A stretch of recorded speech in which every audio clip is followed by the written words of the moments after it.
Hello, welcome to another episode of SSTJ, and today we're going to be talking about Japanese people and dating. Now, what I'm going to cover on here is, some things I've gone through, some things I've seen.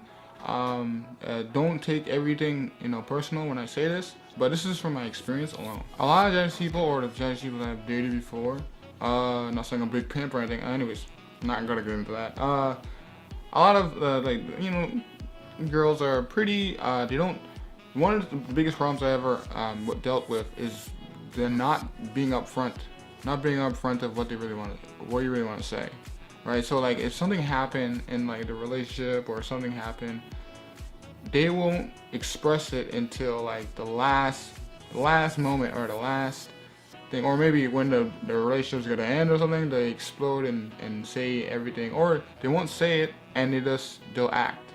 You know what I mean by that? Just like kind of like passive aggressive kind of behavior.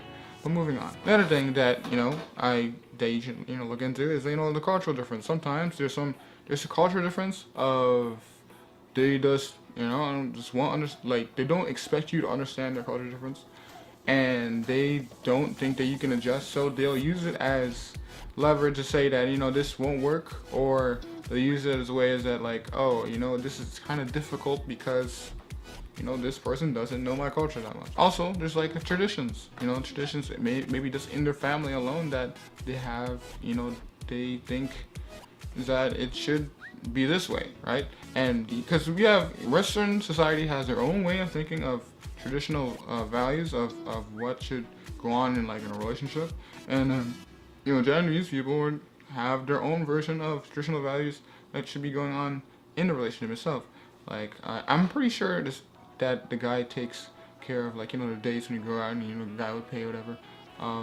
But maybe I think in the Japanese society right now maybe is that everybody goes double Dutch. Economy's kind of bad, guys. It's very interesting. Yeah. A lot of people. I'm just saying the Japanese side. There's some Japanese people who just they just want to have a relationship so they can just learn English. But at the same thing, same side.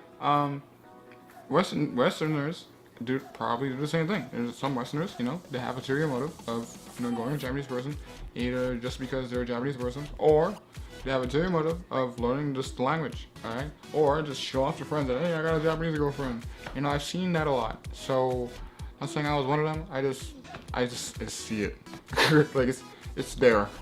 If you're not into seeing those kind of people, or not into getting involved in that stuff, there's some key signs, and one of the signs is they're very invested into the Western culture itself, but every time you have a conversation, despite if you know some of their language and they know some of your language, and they always force to speak to you in your language, then that's a good sign that they are using you just for practice, or they'll ask you a lot of questions about how do you say this phrase in English, or they're using, it's not a good relationship, alright?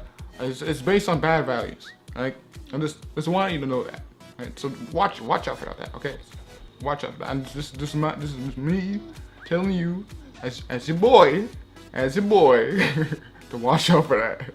Looking out for you. Alright, so that's everything. I hope you guys like this video. If you don't like the video, then give me a like. So I'm saying a lot, aren't I? Now I'm saying now. So yeah, I'm on Twitter. Hit me up on Twitter, ask questions, talk to me. I am there.